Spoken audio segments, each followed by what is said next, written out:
13 ಬಾರಿ ಬಜೆಟ್ ಅನ್ನು ಮಂಡಿಸಿದ ಅಸೆಂಬ್ಲಿ ಕಿಂಗು, ದೇಶವೇ ತಿರುಗಿ ನೋಡುವಂತೆ ಮಾಡಿದ ಇವ ರೂಲಿಂಗು. ಹಸಿವನ್ನು ನೀಗಿಸೋ ಅನ್ನ ಭಾಗ್ಯ ತಂದಂತ ಅನ್ನರಾಮಯ್ಯ, ಬಡವರ ಭಾಗ್ಯ ವಿಧಾತ ನಿವ ಬಂಗಾರ ನಮ್ ಸಿದ್ರಮಯ್ಯ. ಪುತ್ರ ಶೋಕವು ಇದ್ದರೂ ಕಾಯಕಕ್ಕೆ ನಿಷ್ಠರು, ಜನ ರಕ್ಷಣೆಗಾಗಿ ತನ್ನ ಪ್ರಾಣ ಮುಡಿಪು ಇಟ್ಟರು. ಗುಟುರು ಹಾಕಿ ಗುಡುಗಿದರೆ ಸದನ ಸಭೆಯ ಗಡಗಡ,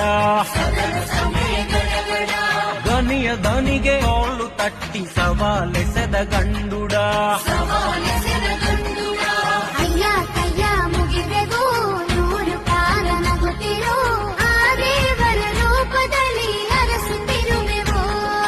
ಯುಗ ಯುಗ ಕಳೆದರು ಬೇಕು ರಾಜಕೀಯ ನಿಮ್ಮಂತರು, ಪ್ರತಿ ಮನೆಯಲು ಪ್ರಜ್ವಲಿಸುವ ಸೂರ್ಯ ದೇವರು. I want to become a chief minister of this